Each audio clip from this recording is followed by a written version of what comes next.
On ne le dira jamais assez, les projets d'aménagement de notre territoire, s'ils sont uniquement portés par les gouvernants, se solderaient par un fiasco et pour cause, les citoyens de bonne volonté ont aussi leur partition à jouer pour leur renforcement.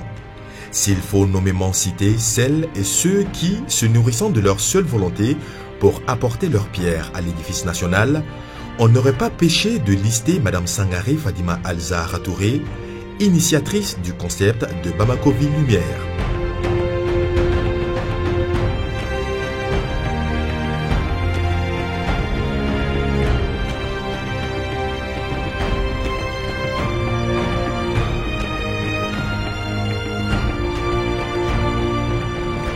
Initié en 2017 pour ornementer la capitale Bamako à l'approche des fêtes de fin d'année, le concept Bamako Ville Lumière a connu le lancement de sa deuxième édition ce vendredi 28 décembre 2018 sous le regard mystique et bienveillant de l'imposant monument de la paix marqué par de remarquables innovations à couper le souffle. Sans détour, son initiatrice est revenue sur la particularité de cette édition. Cette année, nous avons voulu faire encore plus grand le projet, rendre plus lumineuses les avenues et plus lumineux aussi les différents monuments. Donc cette année, nous avons vraiment voulu démontrer de quoi on était réellement capable. C'est vrai que, comme monsieur le maire a dit, l'année dernière, on était avec une petite dizaine d'entreprises, mais cette année, nous en avons 17. Dieu merci. Donc ça veut dire que les gens nous font confiance, les partenaires nous font confiance et j'espère que nous serons 20 ou 30. Réagissant aux différentes suspicions des uns et des autres selon lesquelles, par-delà le concept de Bamako Ville Lumière, il est déplorable que la capitale baigne dans l'obscurité presque toute l'année, le ministre de l'administration territoriale et de la décentralisation reconnaît cette réalité, mais ne se laisse guère aller à une fatalité. Pour lui, cet état de fait peut être transcendé par l'acquittement des différentes taxes par les citoyens. Une manière d'exhorter la population à plus d'efforts dans l'accomplissement de leurs devoirs pour hisser Bamako au même rang que les autres grandes mégapoles du monde. Je crois que ce n'est pas une fatalité. Je crois que nous pouvons garder Bamako illuminé toute l'année. Et à titre exceptionnel, demander à Mme Sangaré chaque année de venir avec son art que EDM n'a pas, égayer nos rues pendant la période entre Noël et la fête de fin.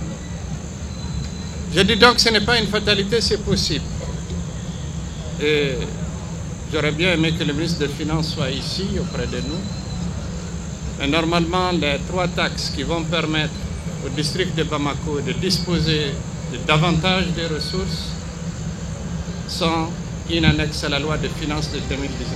Même son de cloche chez le maire de la ville, Adama Sangaré, qui, par une analyse synthétique, a d'abord remercié Fadima Sangaré pour ce joyau apporté aux habitants de la capitale sans l'apport financier de la municipalité.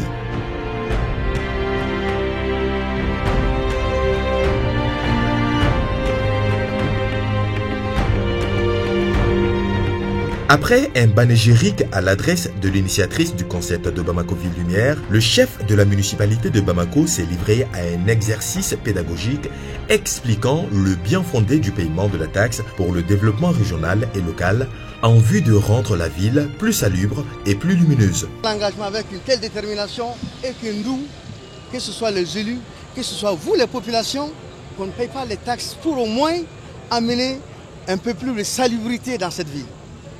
Aujourd'hui, comme le ministre vient de le dire, tous les citoyens du monde sont là pour payer les différentes taxes. À Bamako, nous demandons que les populations qui ont effectivement des droits aient aussi s'acquittent de leurs devoirs. La taxe pour le développement régional et local, quand nous parlons, beaucoup de populations nous disent nous ne sommes pas au courant. C'est pour cette raison, chaque fois que j'ai l'occasion, je profite de votre micro, de vos caméras, pour rappeler à tout un chacun, tout imposable, la taxe de développement régional et local, c'est 3 000 francs par an.